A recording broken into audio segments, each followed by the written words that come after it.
아버지, 이제 당신 차례입니다. 73세 노인이 쓰러진 병실 앞. 아들의 목소리는 차가웠다. 40년을 기다렸다. 아버지가 무너지는 모습을, 그 오만한 얼굴이 일그러지는 순간을. 김태수 49세. 그는 오늘 아버지 김영철의 재산 전부를 법원 가압류했다. 아버지가 평생 일궈온 부동산, 예금, 주식까지 단 한 푼도 남기지 않았다. 이게 다 아버지가 만든 결과입니다. 태수의 눈엔 복수의 불꽃만이 타올랐다. 어린 시절 매일 맞았던 기억. 어머니가 울며 도망치던 밤. 형이 가출한 그날 아버지의 냉소. 모든 것이 복수의 이유였다. 하지만 아들은 몰랐다. 아버지의 통장에서 매달 빠져나가던 200만 원. 20년째 계속된 그 송금의 의미를.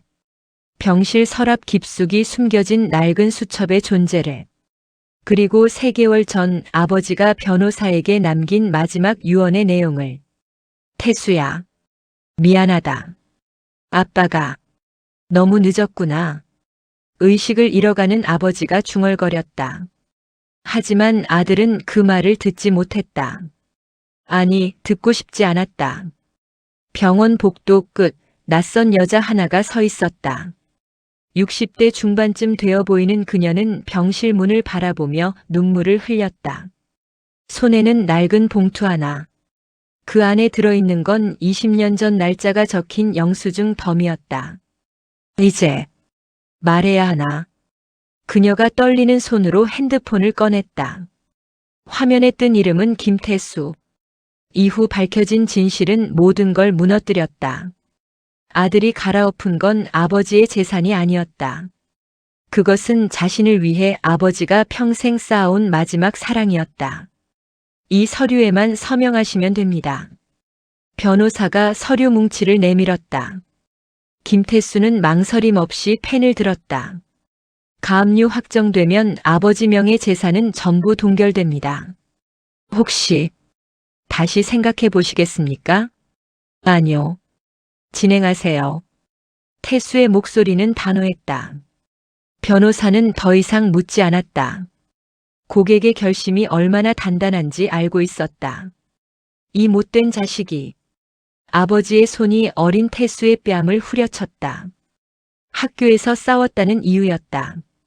아니, 이유 따윈 중요하지 않았다. 아버지는 매일 술을 마셨고 술만 마시면 주먹이 날아왔다. 여보, 제발. 애는 잘못이 없어요. 어머니가 태수를 감쌌다. 그러자 아버지의 주먹은 어머니를 향했다. 닥쳐. 내가 이 자식을 망쳐놨어. 쿵. 어머니가 벽에 부딪혔다. 어린 태수는 울 수도 없었다. 울면 더 맞는다는 걸 알았으니까. 태수야. 뒤에서 형 태호가 불렀다. 2년 만이었다. 형. 아버지가 쓰러지셨다는데. 진짜 가압류한 거야? 응. 미쳤어? 아버지가 지금 중환자실에 계시는데. 태호가 태수의 멱살을 잡았다. 하지만 태수는 눈도 깜빡이지 않았다. 형은 괜찮아? 아버지한테 맞고 집 나갔던 형이? 태호의 손에 힘이 풀렸다. 그래도 이건 아니잖아. 형은 용서했어? 매일 밤 술 먹고 와서 우리 때리고 엄마 때리던 사람을. 아버지도 힘드셨어. 사업 망하고. 그게 이유가 돼? 우리가 뭘 잘못했는데? 태수의 목소리가 떨렸다. 40년 묵은 분노가 터져 나왔다.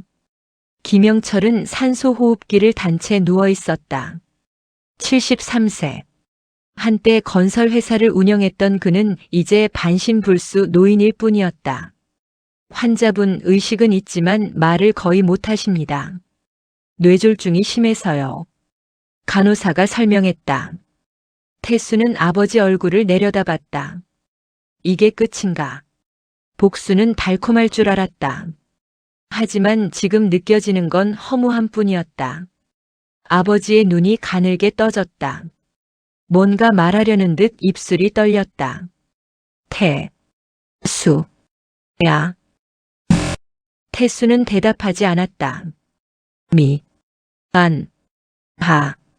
저한테 하실 말씀 없으세요, 아버지. 태수는 돌아섰다. 병원 로비. 김태수 씨 맞으신가요? 낯선 여자가 다가왔다. 60대 중반 수수한 차림의 그녀는 두려움과 결심이 섞인 표정이었다. 누구세요? 저는 송미란이라고 합니다. 영철 씨. 아니, 따님 아버지와. 아버지를 아세요? 네. 20년 전부터. 미라는 말을 잇지 못했다. 태수는 직감했다. 혹시 아버지 외도 상대인가요? 아니요. 그게 아니라. 미란이 황급히 손을 저었다.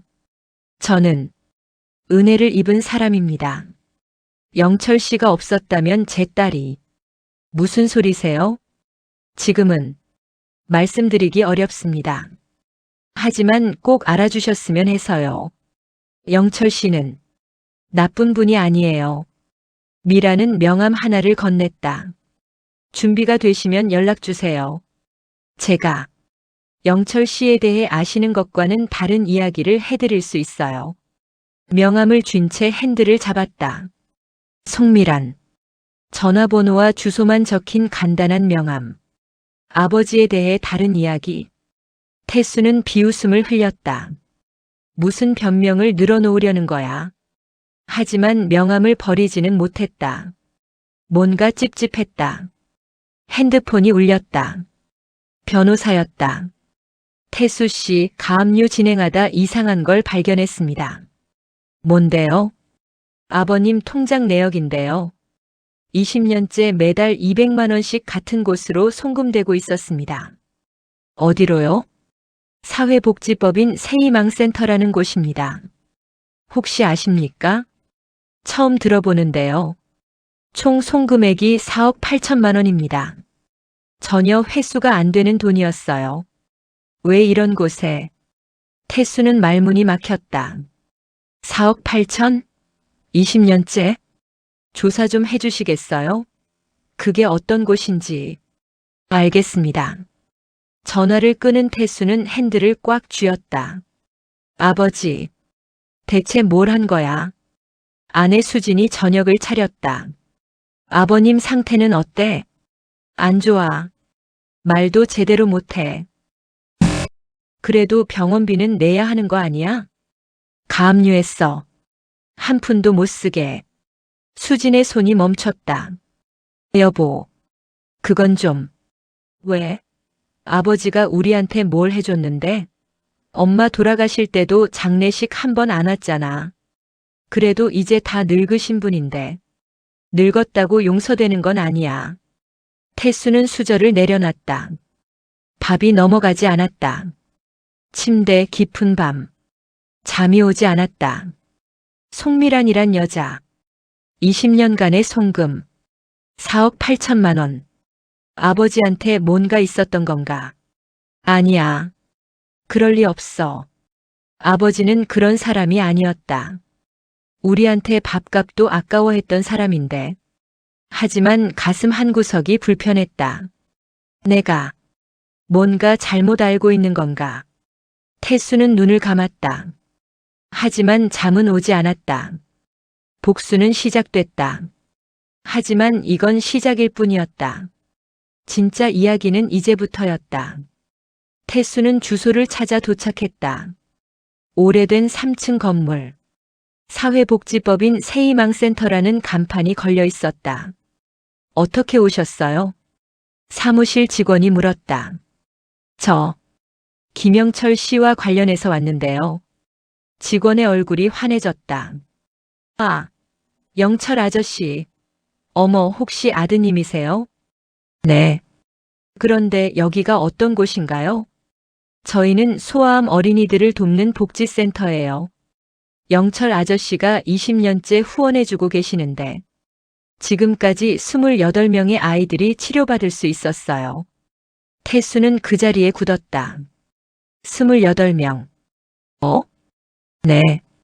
한 아이당 치료비로 평균 1,500만 원에서 2천만 원이 필요한데 영철 아저씨가 매달 꾸준히 보내주셔서 정말 은인이세요. 직원은 벽에 걸린 사진들을 가리켰다. 아이들이 웃고 있는 사진. 그 옆에 후원자 김영철님 감사합니다라는 문구. 요즘은 어떠세요? 전화드려도 안 받으시고. 2번. 하셨어요. 네. 어머. 태수는 더 이상 말을 잇지 못하고 센터를 빠져나왔다. 손이 떨렸다. 소아암 어린이? 28명? 20년째? 머릿속이 하얘졌다. 아버지가? 그 아버지가? 핸드폰을 꺼내 송미란에게 전화했다. 여보세요? 저 김태수입니다. 만나뵐 수 있을까요? 지금 당장. 미라는 낡은 봉투를 꺼내 테이블에 올려놓았다. 20년 전 일입니다. 그녀의 목소리가 떨렸다. 제 딸 은지가 급성 백혈병 진단을 받았어요.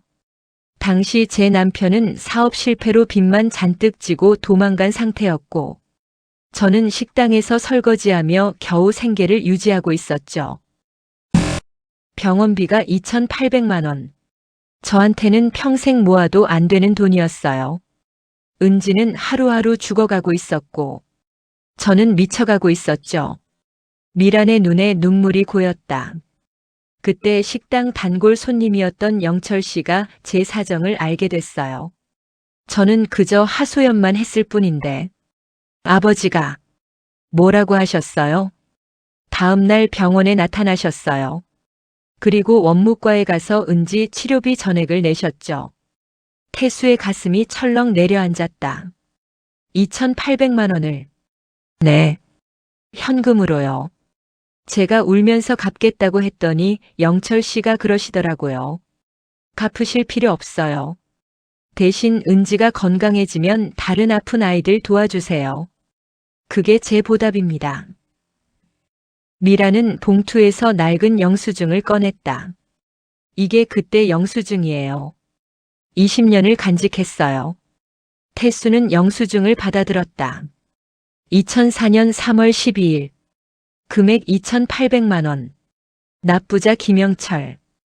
그게 끝이 아니었어요. 네.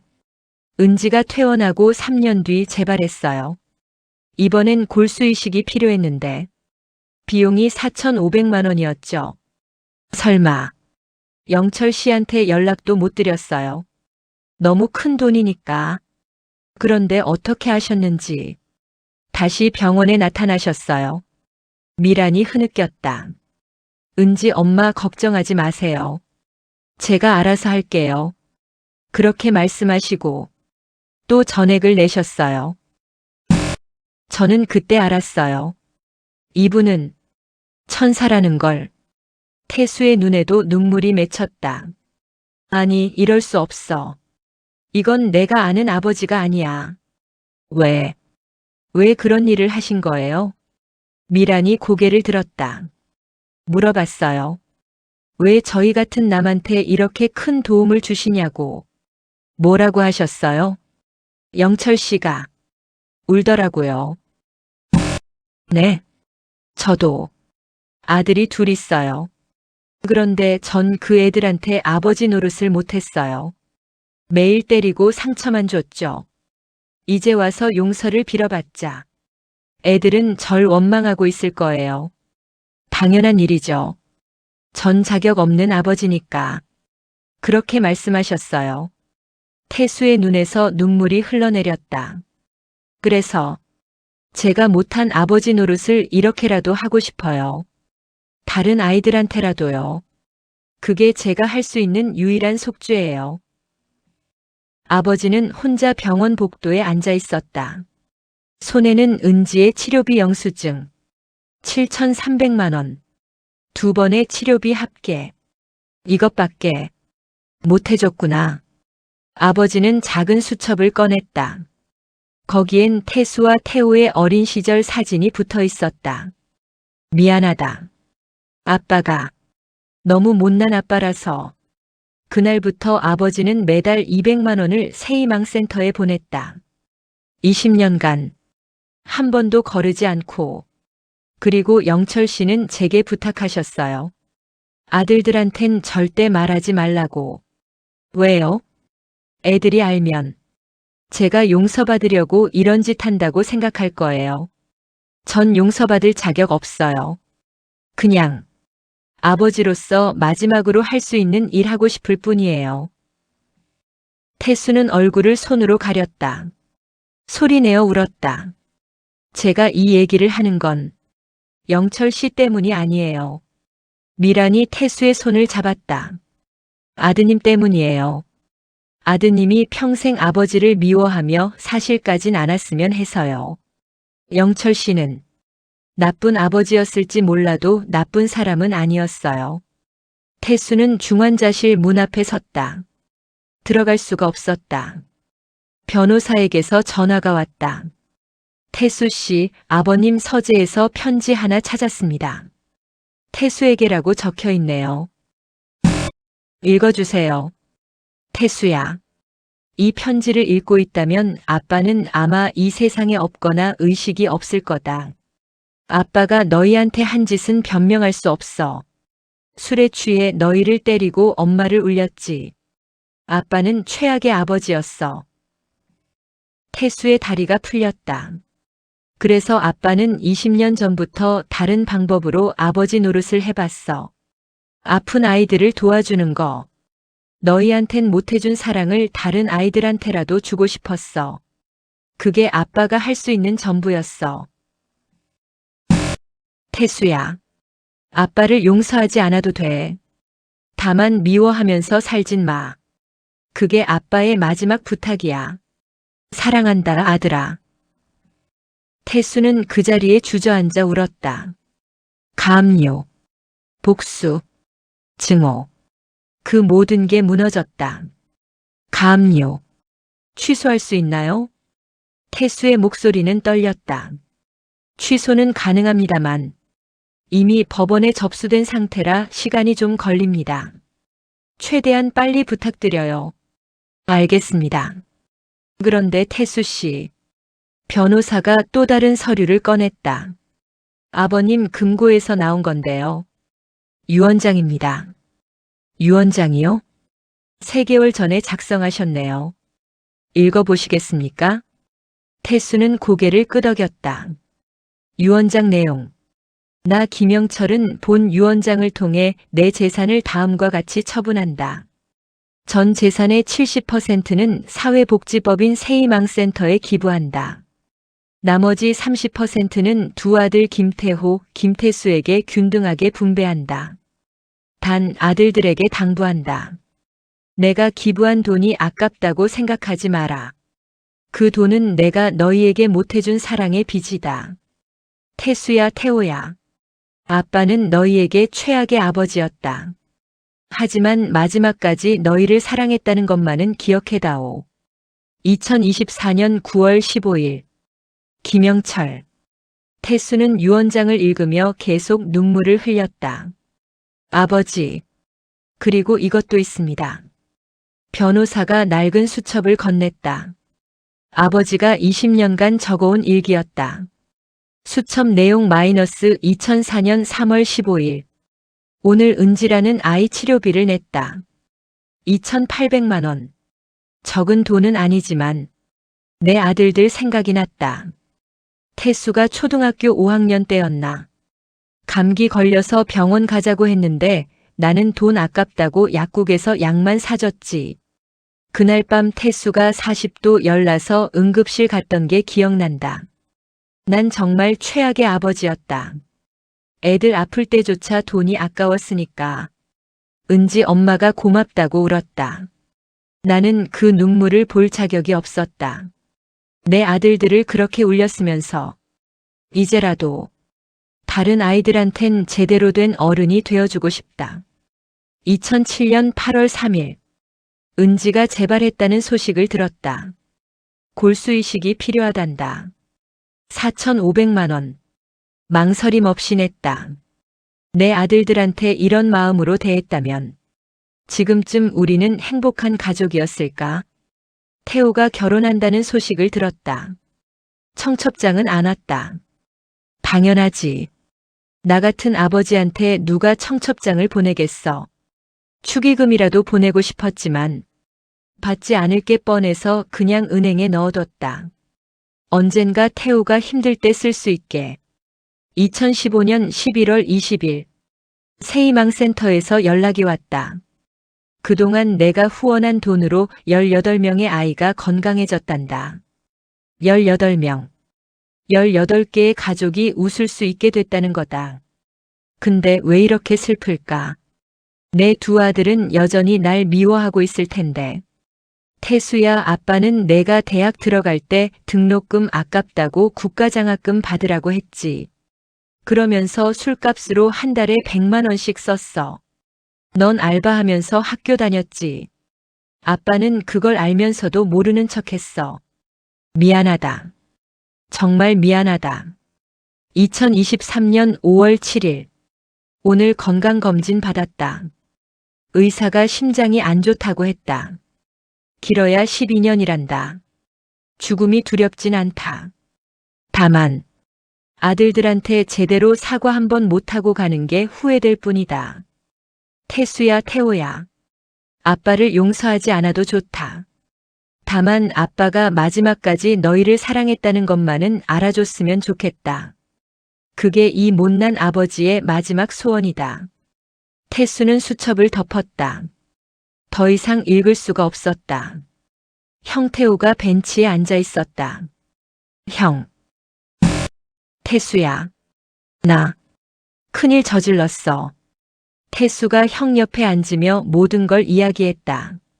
송미란 새희망센터 유원장 아버지의 일기까지. 태호는 말없이 듣다가 얼굴을 손으로 가렸다. 우리 정말 바보였구나. 형도 몰랐어? 하나도. 아버지가 매달 200만 원씩 어디 보낸다는 것도, 소아암 아이들 돕는다는 것도. 아버지는 왜 우리한테 말 안 하신 걸까? 자격 없다고 생각하셨나 보다. 우리한테 못해준 게 너무 많으니까. 두 형제는 한동안 말이 없었다. 태수야. 응. 우리 아버지한테 너무 잔인했던 거 아닐까? 아버지도 후회하고 계셨어. 나름대로 속죄하려고 하셨고. 그런데 우리는 그 마음조차 몰라봤잖아. 태수가 고개를 떨구었다. 나 가압류까지 했어. 아버지 평생 모은 돈 다 동결시켰어. 취소할 수 있어? 할 거야. 무슨 수를 써서라도. 두 형제가 문 앞에 섰다. 들어가자. 응. 아버지는 여전히 의식이 희미했다. 산소 호흡기 소리만 규칙적으로 들렸다. 아버지. 태수가 아버지 손을 잡았다. 거칠고 주름진 손. 한때 자신을 때렸던 그 손. 하지만 이 손은 또한 28명의 아이를 살렸다. 아버지, 저예요. 태수. 아버지의 눈꺼풀이 미세하게 떨렸다. 저 잘못했어요. 아버지 마음도 모르고. 눈물이 뚝뚝 떨어졌다. 아버지가 그렇게 후회하고 계셨는지 몰랐어요. 속죄하려고 하신 거. 우리는 하나도 몰랐어요. 태호도 다가와 아버지의 다른 손을 잡았다. 아버지, 저도 미안해요. 아버지 혼자 두고 도망쳤어요. 저도 아버지만큼이나 나쁜 아들이었어요. 아버지의 입술이 움직였다. 뭔가 말하려는 듯. 다. 아니요, 아버지. 미안한 건 우리예요. 아버지의 눈에서 눈물 한 방울이 흘러내렸다.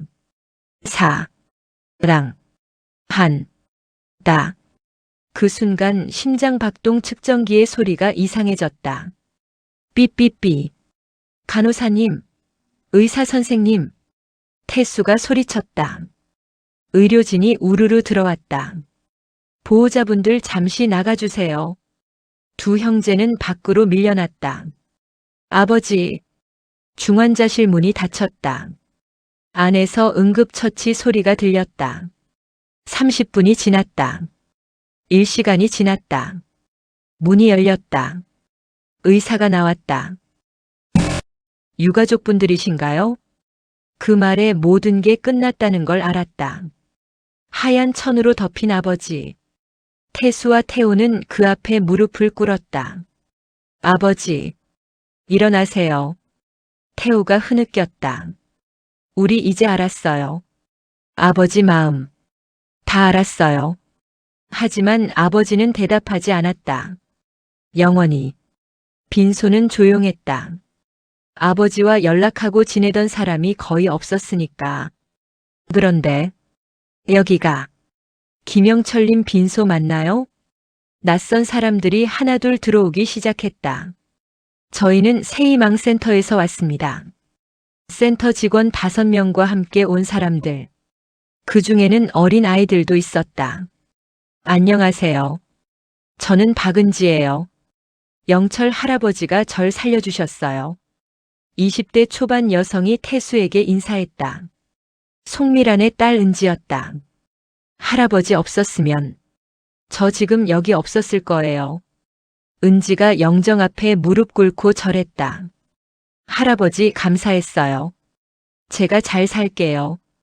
약속할게요. 그 뒤로 사람들이 계속 들어왔다. 저는 15년 전에 영철 씨 도움으로 아들을 살렸습니다. 저희 딸도 영철 씨 덕분에 건강해졌어요. 영철 씨가 없었다면 28가족, 아버지가 도운 아이들의 가족들이 모두 왔다. 그들은 각자 사연을 이야기했다. 얼마나 절박했는지, 아버지가 얼마나 큰 도움이 됐는지. 태수와 태호는 그 이야기를 들으며 계속 울었다. 아버지는 이런 분이셨구나. 문상객들이 다 돌아간 뒤 변호사가 찾아왔다. 태수 씨 가압류 취소 완료됐습니다. 감사합니다. 그리고 이거 아버님이 제게 맡기셨던 겁니다. 변호사가 USB 하나를 건넸다. 영상 메시지입니다. 3개월 전에 촬영하셨어요. 화면에 아버지가 나타났다. 많이 수척해진 모습. 태수야, 태호야. 아빠다. 아버지의 목소리가 떨렸다. 이 영상을 보고 있다면 아빠는 이미 세상을 떠났겠지. 미안하다. 끝까지 너희 앞에 설 용기가 없었어. 아빠는 너희한테 최악의 아버지였어. 매일 술 먹고 너희를 때렸지. 엄마한테도 손을 댔고. 그게 얼마나 큰 상처가 됐는지. 아빠는 너무 늦게 깨달았어. 아버지가 눈물을 닦았다. 20년 전부터 아빠는 다른 방식으로 속죄를 시작했어. 아픈 아이들을 돕는 거. 너희한텐 못해준 사랑을 다른 아이들한테 주는 거였어. 아버지, 28명의 아이를 도왔어. 그 아이들이 건강해질 때마다. 아빠는 너희 얼굴이 생각났어. 내가 너희한테 이렇게 해줬어야 했는데. 하는 후회가 밀려왔지. 아버지가 카메라를 똑바로 봤다. 태수야, 넌 고등학교 때 아르바이트 하면서 학교 다녔지. 아빠는 알고 있었어. 근데도 모르는 척했어. 그게 얼마나 힘들었을지. 미안하다. 태수가 흐느꼈다. 태호야, 넌 결혼할 때 아빠를 초대 안 했지. 당연해. 그런 자격 없는 아버지니까. 그래도 아빠는 내가 행복하길 바랬어. 지금도 그래. 아버지, 너희에게 좋은 아버지가 되지 못해서 미안하다. 하지만 아빠는 마지막까지 너희를 사랑했어. 그것만은 믿어줬으면 좋겠다. 아버지가 깊게 고개 숙였다. 아빠를 용서하지 않아도 돼. 다만 미워하면서 살진 마라. 너희 인생을 아빠 때문에 불행하게 만들지 마라. 그게 아빠의 마지막 부탁이야. 사랑한다, 아들들아. 정말, 정말 사랑한다.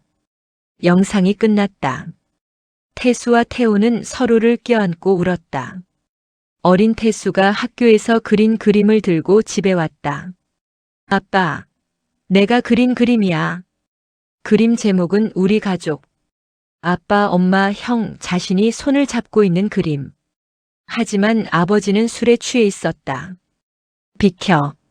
아빠, 그림 좀 봐. 시끄러. 아버지가 그림을 바닥에 던졌다.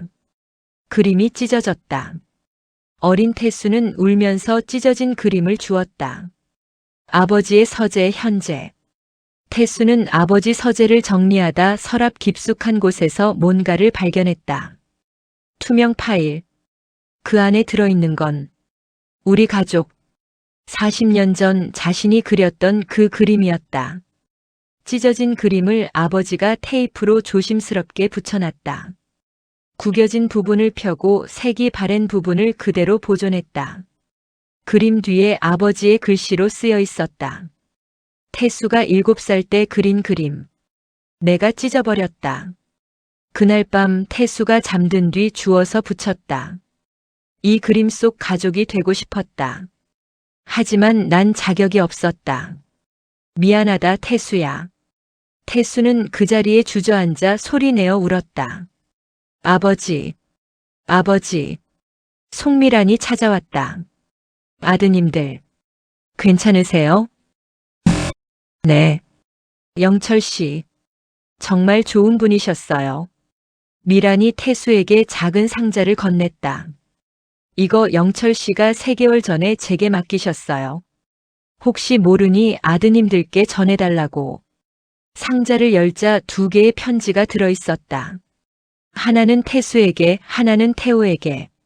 태수에게 보내는 편지. 태수야. 내가 이 편지를 읽고 있다면 아빠는 이미 없을 거다. 아빠가 제일 후회하는 순간이 뭔지 아니? 내가 대학 합격했을 때야. 넌 정말 기뻐하면서 달려왔지. 아빠, 나 대학 붙었어. 근데 아빠는 뭐라고 했지? 등록금은 내가 알아서 해.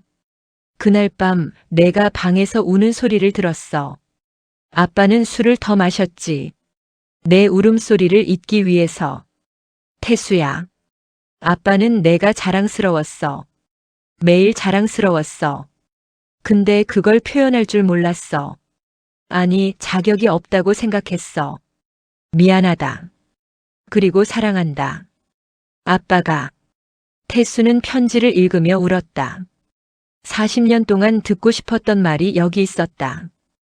발인을 앞두고 많은 사람들이 다시 모였다. 새희망센터 관계자들, 아버지가 도운 가족들, 그리고 뒤늦게 소식을 듣고 온 아버지의 옛 직원들. 영철 사장님, 정말 좋은 분이셨어요. 60대 남성이 다가왔다. 저는 30년 전 영철 사장님 회사에서 일했던 사람입니다. 당시 회사가 어려웠을 때 사장님이 직원들 월급 밀린 거 없이 봐주시려고 본인 집까지 팔으셨어요. 네. 그것 때문에 사장님이 더 힘들어지셨죠. 저희는 그냥 다른 직장 구하면 됐는데 사장님은 그렇게 모든 걸 잃으셨어요. 태호가 물었다. 그게 언제쯤이었나요? 1995년이었습니다. 제가 마지막으로 월급 받은 게 그해 12월이었으니까요. 태수와 태호는 서로를 봤다. 1995년. 아버지가 술을 마시기 시작한 해. 가정폭력이 시작된 해. 사장님이 그 후로 많이 힘들어하셨어요. 회사 망하고 빚지고. 그래도 직원들 월급만큼은 책임지시겠다고. 저희는 그게 너무 죄송했어요. 사장님 가족분들한테 피해가 갔을 텐데. 그제야 알았다. 아버지가 왜 그렇게 변했는지. 술은 도피처였다. 모든 걸 잃은 남자가 선택한 마지막 위안. 그리고 그 고통은 가족에게 향했다. 연구차 안에서 태수는 형에게 물었다. 형, 우리 아버지 너무 몰라봤던 거 아닐까? 그런 것 같아. 아버지도 힘드셨던 거잖아. 회사 망하고 빚지고 직원들 월급까지 책임지느라. 그 스트레스를 어디 풀 곳이 없으셨던 거야. 그래도 그게 우릴 때린 이유는 안 돼. 알아. 하지만 아버지도 피해자였던 것 같아. 상황에 태호가 창밖을 봤다. 아버지는 나쁜 아버지였지만 나쁜 사람은 아니었어. 그걸 우리가 너무 늦게 알았어. 아버지의 관이 불 속으로 들어갔다. 아버지, 태수가 소리쳤다. 제대로 된 사과도 못 받고, 제대로 된 대화도 못하고, 아버지, 사랑한다고 한 번만 더 말씀해 주세요. 하지만 관은 이미 불 속으로 들어갔다. 태수와 태호가 센터를 방문했다. 어서 오세요. 직원이 반갑게 맞았다. 저희 아버지가 하시던 후원 계속하려고 합니다. 정말요? 네. 매달 200만 원씩 아버지가 하셨던 것처럼. 태호가 덧붙였다. 저희 둘이서 100만 원씩 나눠서 낼게요. 20년 동안 감사합니다. 정말 감사합니다. 직원이 눈물을 흘렸다. 아버지 뜻을 이어가는 게 저희가 할 수 있는 유일한 속죄예요. 태수는 은지와 미란을 만났다. 은지 씨, 요즘 어떻게 지내세요? 잘 지내요. 대학도 졸업하고 지금은 병원에서 간호사로 일하고 있어요. 간호사요? 네. 영철 할아버지가 절 살려주셨잖아요. 그래서 저도 아픈 사람들 돕고 싶어서 간호사가 됐어요. 은지가 웃었다. 할아버지 덕분에 제 인생이 바뀌었어요. 그 은혜를 평생 갚으며 살 거예요. 태수는 은지를 보며 생각했다. 아버지, 당신이 구한 건 은지만이 아니었어요. 은지를 통해 구해질 수많은 사람들이에요. 태수와 태호가 산소에 올랐다. 아버지, 저희 왔어요. 요즘 새희망센터에서 아이들 많이 도와주고 있어요. 아버지가 하시던 일 저희가 계속할게요. 태호가 술잔을 따르며 말했다. 아버지, 저희 이제 알았어요. 아버지가 얼마나 힘드셨는지, 얼마나 후회하셨는지. 용서해요. 이제 용서해요. 태수가 눈물을 닦았다. 미안해요, 아버지. 아버지 마음을 너무 늦게 알았어요. 복수하겠다고. 가압류까지 하고. 정말 미안해요. 바람이 불었다. 나뭇잎들이 흩날렸다. 아버지, 편히 쉬세요. 저희가 아버지 뜻 이어갈게요. 태수는 매주 토요일마다 센터에서 봉사했다. 아픈 아이들과 놀아주고 책 읽어주고 이야기를 들어줬다. 아저씨, 다음 주에도 와요? 7살 여자아이가 물었다. 당연하지. 약속이잖아. 아저씨는 왜 여기 와요? 아저씨 아버지가 너희 같은 아이들을 정말 많이 도와주셨거든. 아저씨도 아버지처럼 되고 싶어서. 아저씨 아버지 좋은 분이었나 봐요. 정말 좋은 분이셨어. 태수는 그제야 말할 수 있었다. 아버지가 좋은 분이었다고. 아들 민준 20세가 숙제를 하고 있었다. 아빠, 내 영웅에 대해 써야 하는데. 누구 쓸까? 태수는 잠시 생각하다 말했다. 할아버지 쓰는 게 어때? 할아버지? 돌아가신 할아버지요? 할아버지는 정말 대단한 분이셨어.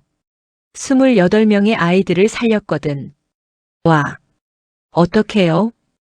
태수는 아버지 이야기를 들려줬다.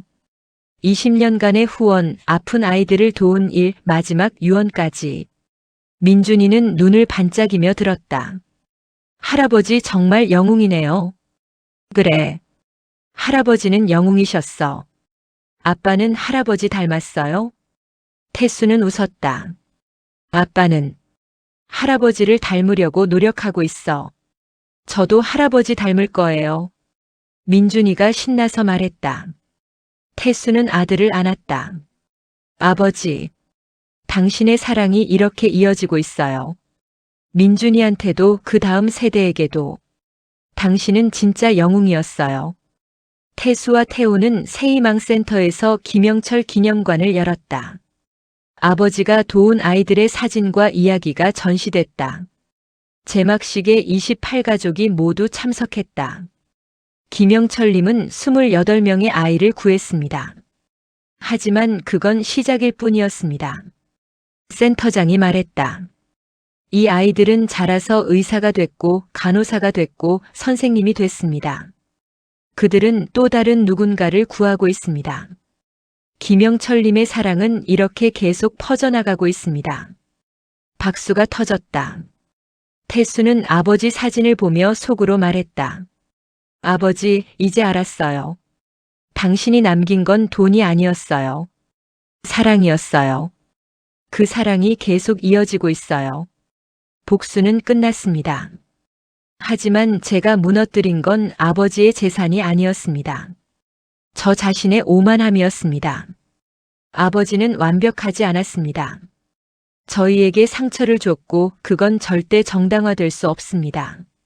하지만 아버지는 그 상처를 인정하고 평생 속죄했습니다. 저희가 아닌 다른 이들을 통해서라도 이제 저는 압니다.